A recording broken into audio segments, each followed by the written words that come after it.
विश्व मानचित्रमा झण्डै एउटा सानो थोप्लो जत्रो भौगोलिक उपस्थिति रहे पनि प्राकृतिक सुन्दरता, जैविक विविधता, धर्म, वेशभूषा, भाषा, संस्कृतिदेखि भूगोलसम्ममा नेपालको महत्त्व भने विशाल रहेको छ। कर्णाली प्रदेश अनि त्यहाँको सुन्दर जिल्ला डोल्पा यही विशालताभित्रको एउटा अनुपम नमुना हो। डोल्पालाई नजिकबाट निहाल्ने चर्चित लेखकहरूले विभिन्न उपनाम दिएका छन्। जिउँदो सङ्ग्रहालय, कौतुलमय डोल्पो, हिउँरानी आदि आदि। क्षेत्रफलका हिसाबमा नेपालकै ठूलो जिल्ला डोल्पाको अधिकांश भूगोल भीमकाय पहाडले भरिएको छ। प्रकृति, संस्कृति, धर्म अनि भाषामा विविधताले डोल्पालाई पर्यटनको अभेद गन्तव्यका रूपमा चिनाएको छ। यस्तै गन्तव्य हो डोल्पाको विकट उत्तरी क्षेत्रमा पर्ने स्थानीयतः डोल्पो बुद्ध गाउँपालिका। तिब्बती संस्कार, संस्कृति, सभ्यता अनि प्राकृतिक सुन्दरता प्रमुख चिनारी बोकेको डोल्पो बुद्ध उपल्लो डोल्पाका अन्य गाउँपालिकाको तुलनामा भने सुगम छ। त्यसैले गत वर्ष सम्पन्न धो महोत्सवमा यस गाउँपालिकाको धो उपत्यकामा हिमाली सहरको परिकल्पना गरिएको थियो। 6वटा वडामा बाँडिएको यस गाउँपालिकाको केन्द्र धो समुद्री सतहबाट करिब 4100 मिटर उचाइमा अवस्थित छ। पूर्वमा छार्का ताङसोङ गाउँपालिका, पश्चिममा सेफोक्सुन्डो गाउँपालिका, उत्तरमा चीन र दक्षिणमा काइके र छार्का ताङसोङ गाउँपालिकाले छुट्याएको छ। यो गाउँपालिकामा धो, तिन्जे, सिमेन, पोल्दे, फाल लगायत 21वटा गाउँ समेटिएका छन्। साबिकको धो र तिन्जे गाविस सहित समावेश गरी 1183 वर्ग किलोमिटर क्षेत्रफलमा फैलिएको यस गाउँपालिकाको कुल जनसङ्ख्या भने करिब 3000 मात्र छ। सदरमुकाम दुनैबाट 42 कोसको दूरीमा अवस्थित यस गाउँपालिकाले जिल्लाको कुल 15% भूभाग ओगटेको छ भने गाउँपालिकाको प्रशासनिक केन्द्र विश्वकै अग्लो ठाउँको मानव बस्ती धोत्रापमा राखिएको छ। स्थानीय तह गठनसँगै राज्यबाट प्रदान गरिने सेवा सुविधा लिन डोल्पो बुद्धवासीलाई निकै सहज भएको छ। डोल्पो बुद्ध गाउँपालिका बोर्ड क्षेत्रमा पर्ने डोल्पा जिल्लाका 3वटा दुर्गम गाउँपालिका मध्येको एउटा महत्त्वपूर्ण गाउँपालिका हो। यसको क्षेत्रफल 1183 वर्ग किलोमिटर रहेको छ। डोल्पाको दुनै सदरमुकामबाट 3 दिन हिँडेपछि डोल्पो बुद्ध गाउँपालिका धोमा हामी प्रवेश गर्न सक्छौँ। यहाँ झन्डै 3000 जनसङ्ख्या रहेको छ। डोल्पो बुद्ध गाउँपालिका धो र तिन्जे दुईटा साबिकका दुईटा गाविस मिलेर बनेको यो गाउँपालिका हो। समग्रमा डोल्पो बुद्ध गाउँपालिकाको विकासको लागि म सबभन्दा पहिला म चाहिँ यहाँ नियुक्त भएर आएको चाहिँ यही गत साउन महिनामा मात्रै हो। 2077-78 को स्वीकृत वार्षिक कार्यक्रम अनुसार नै सेड्युल वाइज हामी जाँदैछौँ।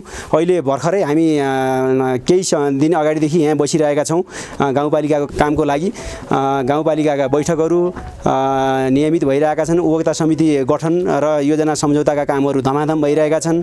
हामीले योजना सम्झौता चाहिँ गरेर केही योजनाहरूलाई उहाँहरूले खरिद गर्नको लागि, सामानहरू खरिद गर्नको लागि केही रकम पेस्की पनि दिने हामीले चाहिँ योजना बनाएका छौँ र नियमित ढङ्गले गाउँपालिकाका पदाधिकारीहरूसँग पनि सम्पर्क भइरहेको छ।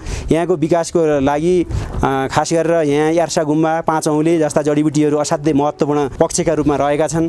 यिनीहरूलाई एउटा चाहिँ बजारीकरण चाहिँ गर्न सकियो भने यो ठाउँको विकास अन्य भोटका पालिकाहरूको भन्दा अलि रफ्तारमा गर्न सकिन्छ भन्ने मेरो बुझाइ छ। शिक्षा, स्वास्थ्य, खानेपानी, बाटोघाटो, पुलपुलेसा, सञ्चार लगायतका विकास आयोजनाहरू प्राथमिकताका आधारमा चरणबद्ध रूपमा निर्माण गरिँदै आएका छन्। विकास माग्न प्रकृति र प्रवृत्तिसँग जुझ्दै हप्तौं पैदल अनि खर्चिलो एवं झन्झटिलो जहाजको यात्रा गरेर सदरमुकामदेखि सिंहदरबार धाउनु पर्ने अवस्था संघीयतासँगै टरेको छ।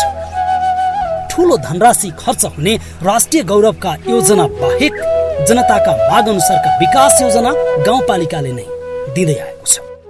विकासको सबभन्दा मेरुदण्ड भनेको त यातायात नै हो हैन। अब डोल्पा जिल्लाको चाहिँ सदरमुकाम दुनैदेखि हाम्रो डोल्पो बुद्ध गाउँपालिकाको केन्द्र धोसम्म अहिलेसम्म मोटरबाटो टच भएको छैन।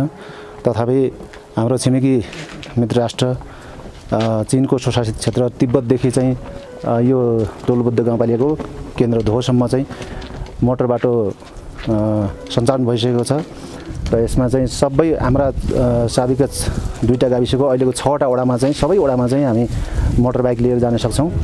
शिक्षाको हकमा चाहिँ हाम्रो डोलबुद्ध गाउँपालिकामा अहिलेसम्म 3टा मात्रै आधारभूत विद्यालय छन् र केन्द्रमै रहेको क्रिस्टल माउन्टेन आधारभूत विद्यालयलाई यसै शैक्षिक सत्र 2077 देखि कक्षा 9 को अनुमति पनि दिइसकेका छौँ। गाउँमै सरकार अनि बैंक स्थापना भएपछि सामान्य सिफारिसदेखि बैंकिङ कारोबारका लागि समेत सदरमुकाम दुनैसम्मको 3-4 दिनको पैदल यात्रा तय गर्नुपर्ने अवस्था हटेको छ। अब भने डोल्पो बुद्धवासीले घर आँगनमै सिंहदरबार पुगेको महसुस गरेका छन्। 10 वर्ष अगाडि यही 3 गाविसमा गाविस सचिव भएर बस्दाखेरि यहाँका मान्छेहरू चाहिँ एउटा 10,000 को उपभोक्ता समिति गठन गरेर त्यसको चाहिँ योजना लिन जाँदाखेरि दुनैसम्म पुग्नु पर्थ्यो। अनि अहिले हामीले जुनसुकै सामाजिक सुरक्षादेखि लिएर हामीले चाहिँ यो योजनाहरूका योजना सम्झौतादेखि लिएर भुक्तानीदेखि लिएर पेस्की लिनेदेखि लिएर हरेक कामहरू यो नागरिकताको सिफारिसदेखि लिएर यही धोवा गाविसको केन्द्रबाट हामीले त्यो सेवा प्रदान गर्न सकेका छौँ। एकदमै त्यो त पहिलाको भन्दा तुलनामा त धेरै राम्रो सेवा भइरहेको छ भन्ने लाग्छ मलाई।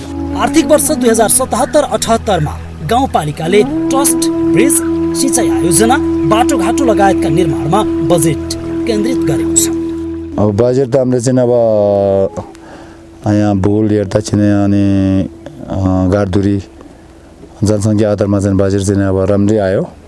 त्यही पनि हामीले चाहिँ अब ठेक्काको सिस्टम र त्यसमा हामीले दिइनौँ। हामीले मेन भनेको यहाँ स्थानीयको यहाँ म निर्वाचित आएपछि यहाँ वडा अध्यक्षजीहरूलाई जिम्मा दिएर चाहिँ प्रत्येक गाडदुरीमा चाहिँ हामीले चाहिँ अब मेन भनेको हामीले शिक्षा र चाहिँ कृषिमा ध्यान दिएको छु। बाटोमा हामीले ध्यान दिनु परेको छैन। हामीले चाहिँ यहाँ सडक व्यवहारको अन्डरमा पर्दाखेरिमा यहाँ मुरियम रुपाटेक जाजरकोहरू हुँदा खासै हामीले चाहिँ यहाँ डजर सजर राम्रो लगाउनु पर्ने पनि छैन। लगाएपछि हामीले चाहिँ अलिकति जनताले चाहिँ अब यहाँ काम पनि नपाउने, पैसा पनि नपाउने स्थितिले सब चाहिँ यहाँ उपभोक्ता जनताको प्रत्येक वडाबाट हाम्रो सोहरा छु, सोहरामा सोहरा अध्यक्षले जिम्मा दिएर उपभोक्ता गठन गरेर उपभोक्ता पनि आफ्नो मान्छे नभएर प्रत्येक घर घरमा चाहिँ हामीले जानकारी गराएर अनि मिटिङमा बोलेर त्यसमा नि पालो पालो गरेर हामीले चाहिँ 2 पैसा ज्याला उनीहरू जनताले खाऊ भनेर चाहिँ हामीले खासै हामीले विकास योजना भइरहेको छ। अरू हामीले चाहिँ यहाँ पार्कर अनि सिँचाइ, स्वास्थ्य अनि पुलहरूमा यहाँ खोलाको अलिकति खोला बढेरको अलिकति खोलातिर तार बान्धन तिनीहरू ध्यान दिएर चाहिँ अब सबै राम्रो भइरहेको छु। त्यसो त गाउँपालिकामा प्रधानमन्त्री रोजगार कार्यक्रम, बहुक्षेत्रीय पोषण कार्यक्रम, स्वच्छता परियोजना, राष्ट्रिय प्रारम्भिक कक्षा पढाइ कार्यक्रम, भिजन डोल्पो लगायत कार्यक्रम लागू भइसकेका छन्। यस्ता कार्यक्रमहरूले गाउँपालिकाको विकासको सूचक उकास्न निकै मद्दत गरेको छ। डोल्पो बुद्ध गाउँपालिकाको भावी रणनीति भनेको तत्कालै चाहिँ गर्न पर्दा गाउँपालिकाको आफ्नै जग्गा छैन। सबभन्दा पहिला गाउँपालिकाको ले आफ्नो एउटा चाहिँ जग्गा लिएर त्यो जग्गामा गाउँपालिकाको भवन निर्माण गर्नुपर्ने पहिलो चाहिँ काम देख्दछु मैले। र यहाँ वडा कार्यालयहरू अहिले निर्माणाधीन छ। वडा कार्यालयहरू चाहिँ त्यो राम्रो ढङ्गले सम्पन्न गरेपछि हामी 6वटै वडामा, यहाँका जम्मा जम्मी 6वटा वडा छन्, 6वटै वडामा वडा कार्यालयहरू सिर्जना वडा कार्यालयको निर्माण गरेर हामी चाहिँ एउटा कर्मचारीहरूलाई गाउँपालिकाको केन्द्रमा त्यो जम्मा हुने अथवा चाहिँ त्यहाँ मात्रै बढी भिडभाड लाग्ने अवस्थाबाट पनि आफ्नो आफ्नो वडा कार्यालयमा कर्मचारीहरूलाई डिभाइड गरेर एउटा गाउँपालिकाको स्वीकृत वार्षिक कार्यक्रम जुन गाउँसभाले चाहिँ पारित गरेको छ त्यो अनुसार हामी विकास निर्माणका कामहरू गर्दै गइन्छ। यहाँनिर जस्तै अब कुलोका कुराहरू छन्, विद्यालयका कुराहरू छन्, विद्यालय कक्षा थपका कुराहरू छन्, हस्पिटलहरू, स्वास्थ्य चौकी एकदम राम्रो बनिसकेको अवस्था छ, सिँचाइ कुलोका कुराहरू छन्। एक योजनाहरूलाई हामीले चाहिँ क्रमिक ढङ्गले हामी चाहिँ सम्पन्न गर्दै जान्छौँ। एउटा जनप्रतिनिधि र कर्मचारीहरू मिलेर यसको चाहिँ विकास गर्ने लक्ष्य चाहिँ हामीले राखेका छौँ। सरदर वर्षको 6 महिना हिउँ जम्ने भएकाले त्यो बेला कतिपय स्थानीय बासिन्दाहरू जाडो झल्न बेसी झर्ने गर्दछ। अत्याधिक चिसोकै कारण त्यो बेला कार्य सम्पादन गर्न निकै नै असहज हुने गरेको कर्मचारीहरूको गुनासो छ। प्राकृतिक रूपमा सुन्दर भएकै कारणले यस गाउँपालिकामा वर्षेनी हजारौं आन्तरिक तथा बाह्य पर्यटकहरू पुग्ने गर्दछन्। बर्खाको समयमा खर्कहरूमा फुल्ने रङ्गी बिरङ्गी फुल, बारीभरि लहलह झुल्ने उवा, जौले यहाँ पुग्ने जो कसैको मन बहलाउँछ। हाम्रै छिमेकी जिल्ला हेरौँ मनाङ मुस्ताङ होइन, मनाङ र हाम्रो यहाँको उचाइ पनि एउटै हो, रामसान पनि एउटै हो, तर मनाङ मुस्ताङ जमसम एयरपोर्ट हुँदाखेरि कतिको अहिले विकास भयो होइन, कहाँको मुस्ताङ कहाँको डर त छ नि अहिले। त्यही भएर पनि पर्यटकीय अब मुस्ताङमा मोटरले छोए कहाँ चाहिँ धेरै आधुनिकीकरण भए होइन, तर डोल्पा चाहिँ एकदमै भर्जिन ल्यान्ड छ क्या अहिले, एकदम चौको छ प्राकृतिक हिसाबले, सांस्कृतिक हिसाबले, धार्मिक हिसाबले। अनि यदि अब झुपाल हुँदै त्यहाँदेखि हामीले पो 3 दिनको पैदल यात्रा, टुरिस्टहरूको लागि त 7 दिन 8 दिन लाग्छ उहाँहरूलाई। त्यही माथि पनि पर्मिट फी धेरै महँगो छ। यदि यो ठाउँमा एयरपोर्ट हुने हो भने टुरिस्टहरू पनि डाइरेक्ट आउन सक्यो नि। यहाँका रिबु गुम्बा, मेकिम गुम्बा, जाम्पा गुम्बा, फु गुम्बा, सिमेन गुम्बा, सिपाचोक गुम्बा, थकार गुम्बा लगायतका गुम्बा पनि पर्यटकका मुख्य आकर्षण हुन्। हजारौं वर्षको इतिहास बोकेका अनौठो कलाकृतिका सङ्गम यस्ता गुम्बाको प्रत्यक्ष अवलोकनका लागि पर्यटकहरू लालायित हुने गर्दछन्। बौद्ध मार्गीहरूको एकाधिकार रहेको यस गाउँपालिकाका गुम्बाहरू यहाँका नागरिकका आस्था र विश्वासका धरोहर हुन्। यी गुम्बामा पटक पटक ठुला पूजाआजा हुने गर्दछ। मनभित्रका अनेकन पीडालाई हाँसोमा झल्काएर गरिने अतिथि सत्कार यहाँका नागरिकको प्रशंसनीय पहिचान हो।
अझै पनि यहाँका नागरिक बिरामी हुँदा आम्ची लामा गुम्बा धाउने प्रचलन हटेको छैन।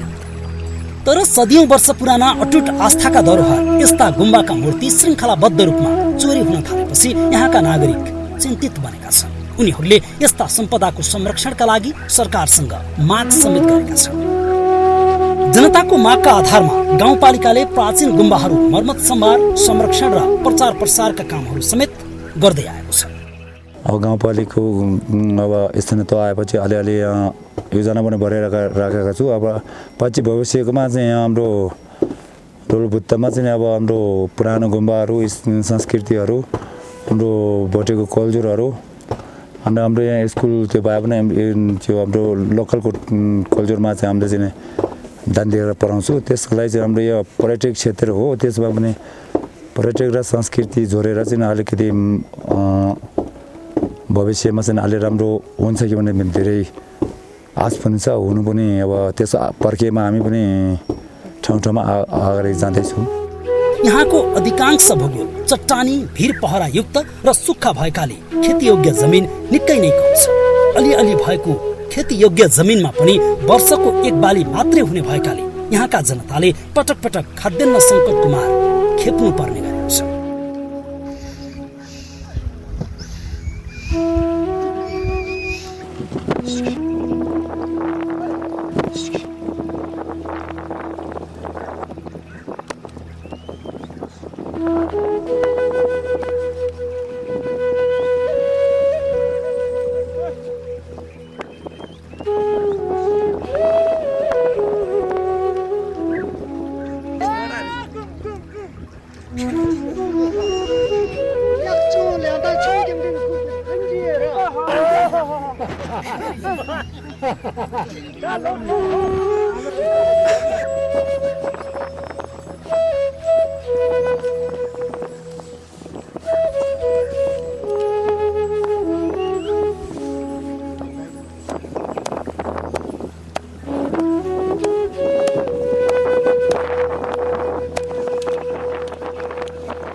यहाँका खेतबारीमा जौ उवा र आलु मात्रै उत्पादन हुने गर्दछ र त्यो उत्पादनले वर्षमा 3 महिना पनि राम्रोसँग खान नपुग्ने स्थानीयको भनाइ छ। यस अर्थमा यहाँको प्रमुख चुनौती भनेकै खाद्य सङ्कट हो। नुनदेखि चामलसम्म बाहिरबाट किनेर ल्याउनु पर्ने र त्यसैले बाँच्नु पर्ने अवस्था छ। त्यसैले नाकाबन्दी महामारीका जस्ता बेला भोकमरी नै पर्ने गरेको स्थानीयको भनाइ छ। गाउँपालिकाको तर्फबाट खाद्यान्नको मुख्य समस्या हल गर्न खाद्यान्न ढुवानीका लागि प्रदेश र केन्द्र सरकारलाई पत्राचार समेत गर्दै आएको छ। पछिल्लो समयमा गाउँपालिकाको प्रयासले वडा नम्बर 6 मा पर्ने सिमेनमा स्याउ फलाइएको छ। अत्याधिक चिसोका कारण हिमाली प्रजातिका मसिना बुट्यान बाहेक अग्ला ठुला रुखहरू देख्न नपाइने उपल्लो डोल्पाको विकट बस्तीमा गरिएको यो प्रयासलाई सबैले प्रशंसा समेत गरेका छन्। यो गाउँपालिकामा भौगोलिक बनावटका आधारमा सुक्खा, ठण्डा र शीतोष्ण गरेर 3 किसिमको हावापानी पाइन्छ। सुक्खा र ठण्डा हावापानीकै कारण यस क्षेत्रमा वृक्षारोपण, व्यावसायिक फलफुल खेती उपयुक्त देखिँदैन। बौद्ध मार्गीको मात्र बसोबास भएकोले यो गाउँपालिकामा लोसार पर्व धुमधामका साथ मनाइन्छ।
शैक्षिक दृष्टिले यो गाउँपालिकामा जम्मा 3वटा आधारभूत विद्यालय मात्र छन्।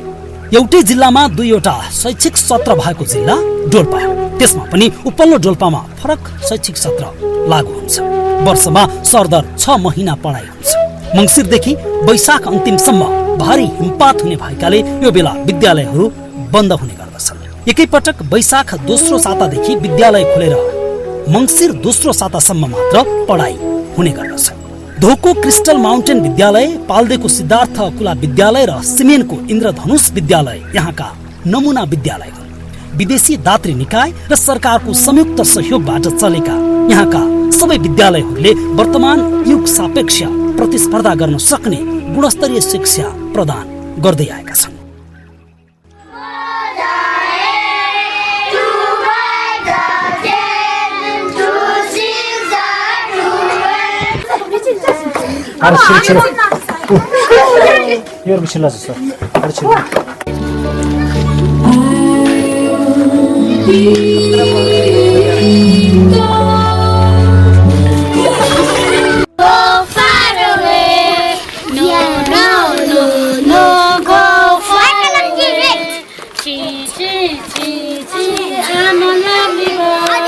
मेरो कविताको शीर्षक छ मेरी प्यारी आमा।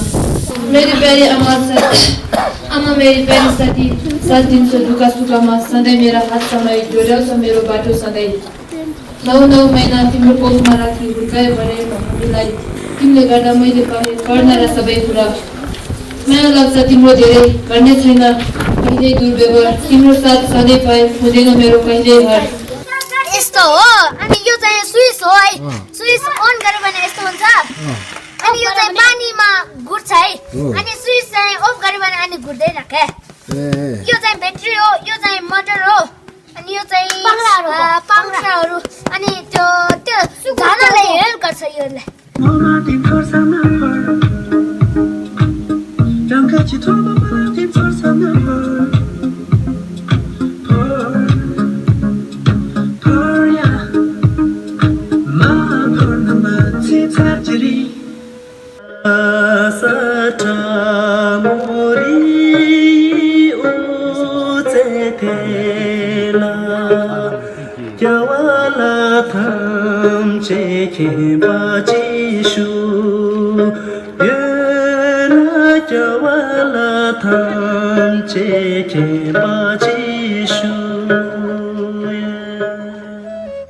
विदेशी दात्री निकायको सहयोगबाटै यहाँको शैक्षिक सत्र सकिए पनि बाँकी समय काठमाडौँ लगेर पढाउने गरिन्छ।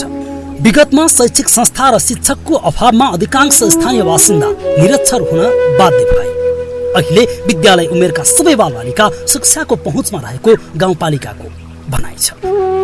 अब यो एकाडेमिक सेसन्स भनेको चाहिँ 7 महिनाको लागि राखेको छौँ, तर 7 महिना भन्दा पनि हाम्रो चाहिँ हुन चाहिँ 10 महिना नै हुन्छ, किनकि क्लास हामी फेरि यो क्लास 4 देखिको चाहिँ 9 सम्म चाहिँ फेरि हामी विन्टर क्लास भनेर चाहिँ 3 महिना लागि चाहिँ चलाउँछौँ।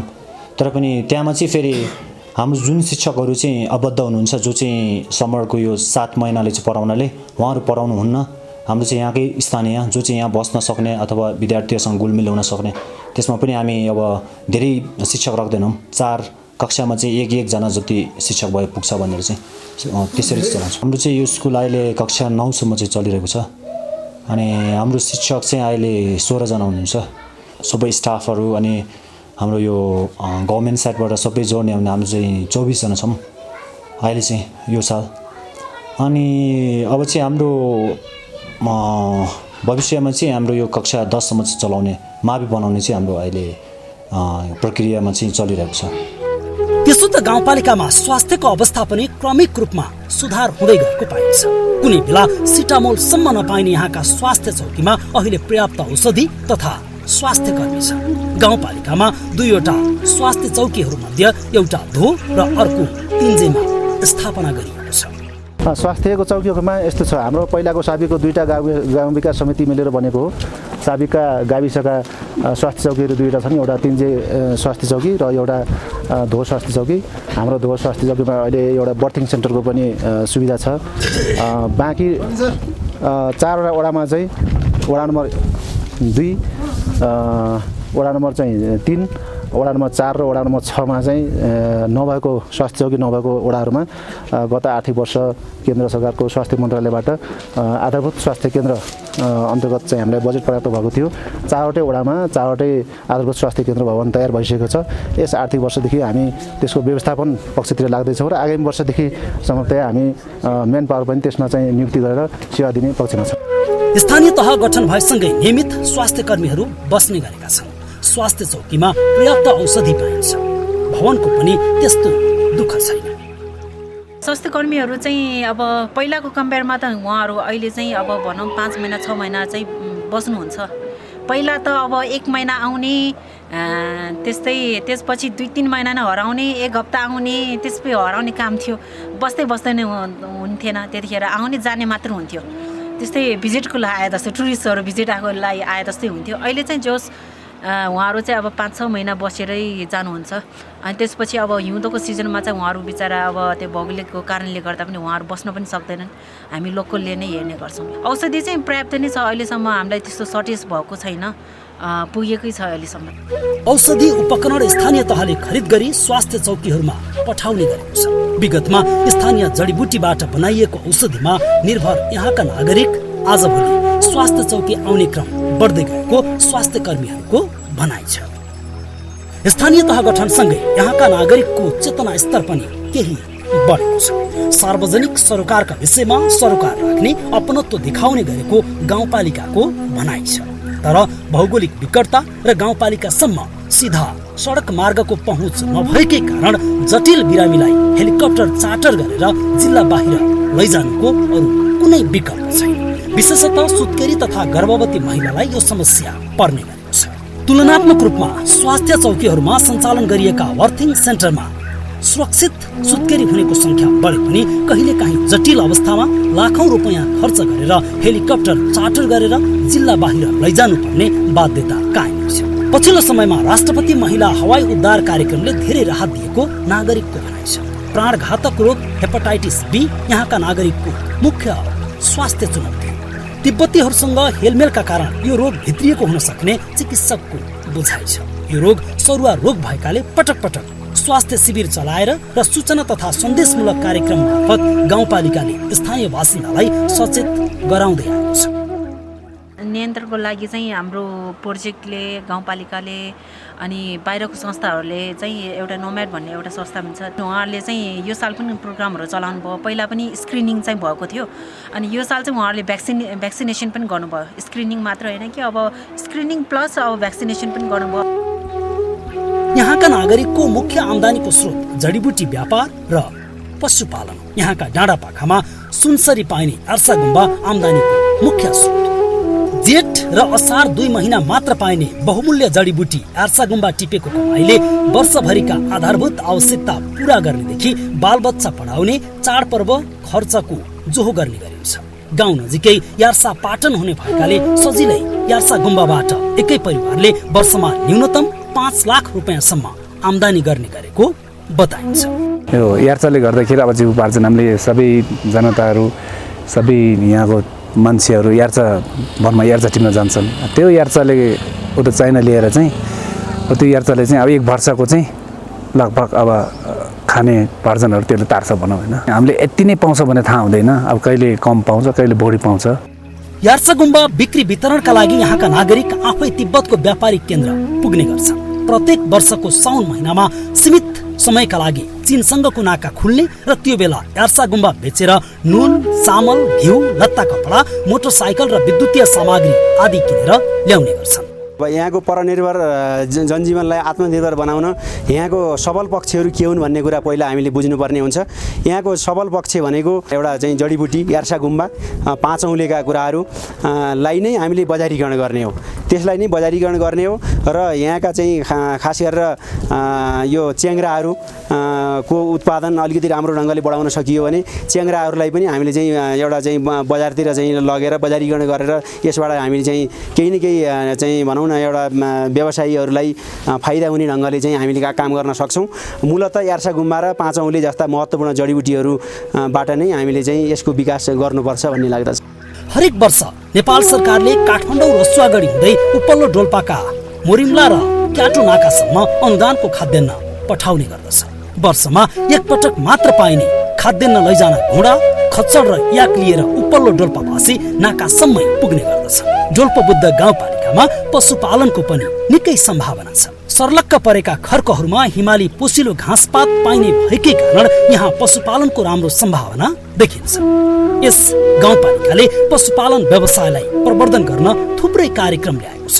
अहिले यहाँका स्थानीयले याक, झुमु, भेडा बाख्रा पालनबाट आम्दानी गर्ने गरे पनि त्यो पर्याप्त भने छैन। तर उनीहरूका लागि दिगो एवं भरपर्दो आम्दानीको स्रोत पशुपालन नै हुने देखिन्छ। यहाँका भेडा च्याङ्ग्रा आंशिक रूपमा तल्लो डोल्पा, मुस्ताङ, पोखरासम्म निर्यात गरिने भएकाले र राडी, पाखी, चौरीपोट, चम्मर, दुग्धजन्य पदार्थ उत्पादन गरेर लाखौं आम्दानी गर्न सक्ने प्रशस्त सम्भावनाका कारण यसको व्यावसायिकतामा जोड दिन जरुरी छ। यो गाउँपालिकासम्म राष्ट्रिय सडक सञ्जाल जोडिएको छैन। बरु तिब्बतको मोरिम्ला नाकाबाट यस गाउँपालिकाको सिसोलसम्म सडक निर्माण भएको छ। उत्तर दक्षिण लोकमार्गको परिकल्पना सहित निर्माणाधीन मोरिम, धो, दुनै, रुपैडिया सडकको सपना पूरा हुन अझै वर्षौं लाग्ने देखिन्छ। यहाँका प्रत्येक घरमा तिब्बतियन मोटरसाइकल छ।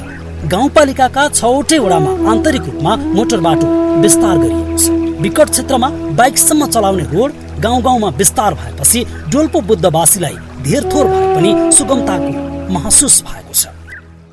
डोल्पो बुद्ध गाउँपालिका वास्तवमा यहाँ आइसकेपछि एउटा समथर भूभाग र चीनसँग जोडिएको सिमाना भएको कारणले र यहाँ चीनबाट ल्याउन सकिने मोटरसाइकलहरूको कारणले गर्दा पनि यहीँ आइसकेपछिको यात्रा चाहिँ अलिकति सहजै अरू पालिकाहरूको दुर्गमका पालिकाहरूको भन्दा केही सहज भएको अनुमान गर्न सकिन्छ। डोल्पो बुद्ध गाउँपालिका अन्य गाउँपालिकाभन्दा अलिकति यसको फरक स्ट्याटस रहेको छ, यो ध्रुव सत्य कुरा हो। किनभने डोल्पो बुद्ध गाउँपालिका अलिकति समथर भूभाग यसको चाहिँ धेरै छ। यहाँ माथि आइसकेपछि सवारी साधन मोटरसाइकल जुन चाइनाबाट चाहिँ हामी मोटरसाइकल चाहिँ खरिद गर्न सक्छौँ अथवा यहाँका बासिन्दाहरूले चाइनाबाट मोटरसाइकलहरू ल्याएर आफ्नो चाहिँ एक ठाउँबाट अर्को ठाउँमा आवत जावत गर्ने चाहिँ जुन कार्यलाई सजिलो बनाइरहेको अवस्था छ। एक गाउँबाट अर्को गाउँमा जान दैनिक उपभोग्य सामग्रीदेखि घरका लागि काठ ओसार्ने काम मोटरसाइकलबाटै गरिन्छ। त्यसो त यहाँका याक चौरीलाई दुग्धजन्य वस्तु उत्पादनदेखि ढुवानीसम्म प्रयोग गरिन्छ। झुमुको दुधबाट बनाइएका चिज, छुर्पी लगायतका परिकार बेचेर कतिपयले आम्दानी गर्ने गरेका छन्। त्यसै गरी चम्मर, राडी पाखी समेत बेच्ने गर्दछन्। चीनसँगको नजिक दूरीका कारण डोल्पो बुद्धको रणनीतिक महत्त्व अन्य गाउँपालिकाको भन्दा निकै नै फरक पाइन्छ। यो विद्युत विहीन जस्तै छ।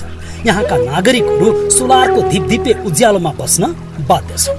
गाउँपालिका क्षेत्रमा जङ्गल नभएकाले ससाना बुट्यान र गुइठा खोजेर इन्धनको आवश्यकता पुरा गर्नुपर्ने बाध्यता छ। हिउँदको समयमा अत्याधिक चिसो हुने भएकाले पनि अगाडि नै दाउरा गुइठाको जोहो गर्ने गरिन्छ। दाउरा र काठका लागि 2-3 दिन लगाएर घोडा खच्चडमा बोकाएर ल्याउनु पर्छ। समथर भूभागमा नागबेली भएर बगेका खोला नालाका कारण ससाना लघु जलविद्युत बनाउन नसकिएको गाउँपालिकाको भनाइ छ। बरु सोलर प्लान्टको सम्भावना भने देखिन्छ। अब विद्युतको हकमा चाहिँ हाम्रो साबीको 3G गाविसको यो मे खोला जलविद्युत आयोजना सर्वे भएर त्यसको चाहिँ निर्माण प्रक्रिया पहिल्यै गाउँपालिकाको सुरुवात हुनुभन्दा पहिलेदेखि नै प्रोसेसमा छ। यसको अब उपभोक्ता समितिको कमजोरीले अथवा चाहिँ यो भौगोलिक विकृतताको कारणले पनि अहिले त्यो सम्पन्न हुन सकेको छैन। यो एउटा हाम्रो यो साबीको धो गाविसको चाहिँ मिर्बु खोला जलविद्युत आयोजना भनेर गत वर्ष मात्रै सर्वे भइसकेको छ र सानातिना यस्तो जलविद्युत आयोजनाहरू चाहिँ सर्वे भएर त्यसको निर्माण छिटै होला भन्ने आशामा छौँ।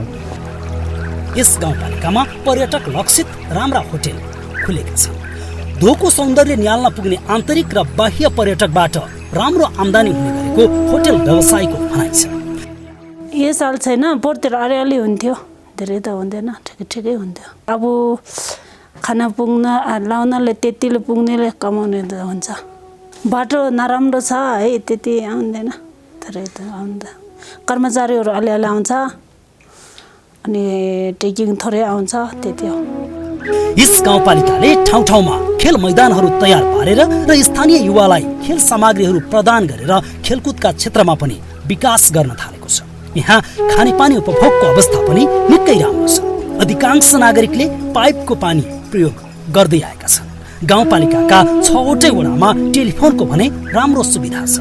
संघीय सरकार र स्थानीय सरकारको सहकार्यमा गाउँपालिकाका विभिन्न ठाउँमा नेपाल टेलिकमको टावर राखिएकाले यहाँका नागरिकले ढुक्कसँग देश विदेशमा कुरा गर्न पाएका छन्। विकट गाउँ बस्तीलाई सुगमसँग जोड्न मोबाइल अत्यन्तै महत्त्वपूर्ण रहेको स्थानीयको अनुभव छ। सरकारको लक्ष्य अनुसार यहाँका सबै वडामा इन्टरनेट प्रदायक कम्पनी वर्ल्ड लिङ्कले इन्टरनेट सेवा समेत प्रदान गरेको छ। सञ्चारको हकमा चाहिँ अहिलेसम्म हाम्रो चाहिँ टेलिफोनको हकमा चाहिँ मोबाइल हाम्रो 5वटा वडामा चाहिँ अहिले सम्पर्क हुन सक्छ। वडा नम्बर 6 मा अझै पनि हामीले टावर राख्ने, यसै वर्षमा चाहिँ मोबाइलको टावर राख्ने गरी बजेट विनियोजन भइसकेको छ। सायद यस आर्थिक वर्षको अन्तिमसम्ममा हामी त्यो प्रयासमा छौँ। 5वटा वडामा चाहिँ अहिले मोबाइल सम्पर्क हुन सक्छ र यो डोल्पो गाउँपालिकाको केन्द्र र 6वटै वडालाई हुने गरेर प्रदेश सरकार, कर्णाली प्रदेश सरकारको सहयोगमा चाहिँ इन्टरनेट पनि सञ्चालन भइसकेको छ। वर्ल्ड सेवा दिएको छ। यो दुर्गम भएको कारणले र चिसो पनि अत्याधिक चिसो हुने हुनाले बेला बेलामा त्यसको सम्पर्क त्यति कन्टिन्युटी चाहिँ सेवा दिन सकिरहेको छैन। तथापि अहिले केही हदसम्मलाई चाहिँ पहिलेको तुलनामा धेरै सजिलो भएको छ। तत्कालीन जिल्ला विकास समिति हुँदा यस गाउँपालिकामा समेटिएको साबिकको 3G र धो गाविसलाई खुला दिशामुक्त गाविस घोषणा गरिए पनि सरसफाइको अवस्था भने कमजोर नै देखिन्छ। यसलाई बिस्तारै सुधार गर्दै लैजान आवश्यक छ। मेरो कार्यकालमा त अब मोटर बाटो पनि पुग्यो है। अब धेरै राम्रो, पहिलाभन्दा धेरै सुविस्ता राम्रो भयो। नेपाल सरकारको गर्नु गरेको नै हो, हामी पनि गरेको नै हो काम। अब त यहाँ अध्यक्ष भएपछि त जिम्मा त मेरो जिम्मेवारी बढ्यो हो। मोटर बाटो पनि पुरा यो सबै अब गाडीहरू सफा भयो, एक घर एक धारा पनि भयो, एक घर एक टोइलेट पनि भयो। फेरि लोसार बन्छ, लोसारमा फेरि हामीले अब रमाइलो गर्ने, अब गुम्बाहरू हुन्छ, गुम्बामा पनि ध्यान गर्ने, त्यो सबै पनि एकदम धेरै राम्रो हुन लागेछन्। सुरक्षाका हिसाबले यो गाउँपालिकामा निकै चुनौती देखिन्छ। धोमा अस्थायी प्रहरी चौकी खडा गरिएको छ। चीनसँगको नजिकको सीमावर्ती क्षेत्र र संवेदनशील नाका भएकै कारण वडा नम्बर 3 मा पर्ने तास्कीमा कर्णाली प्रदेश सरकारको सहयोगमा सुविधा सम्पन्न स्थायी प्रहरी चौकी निर्माण गर्न लागिएको छ। ठूलो भूगोल, न्यून सुरक्षाकर्मी भएकै कारण प्राचीन गुम्बाहरू जोगाउन निकै नै चुनौतीपूर्ण देखिन्छ। यस गाउँपालिकाका 1, 2 र 3 से फोक्सिन्डो राष्ट्रिय निकुञ्जको बफर जोनमा पर्ने भएकाले मध्यवर्ती क्षेत्र घोषणा गरिएको छ। यस क्षेत्रका वन, वन्यजन्तु, वन पैदावार र विकास निर्माणमा निकुञ्जले निगरानी राख्दै आएको छ। जिल्लाका अन्य स्थानीय तहभन्दा पृथक महत्त्व बोकेको यस गाउँपालिकामा जडीबुटी, पर्यटन र पशुपालन क्षेत्रको सही सदुपयोग गर्न सके यहाँबाट मात्रै राज्यले करोडौं लाभ लिन सक्दछ। त्यति मात्र नभई चीनसँगको नजिकको नाकामा अस्थायी भन्सार कार्यालय स्थापना गरेर जडीबुटी निकासी पैठारीको वैध अनुमति दिए प्रशस्त राजस्व सङ्कलन हुन सक्छ।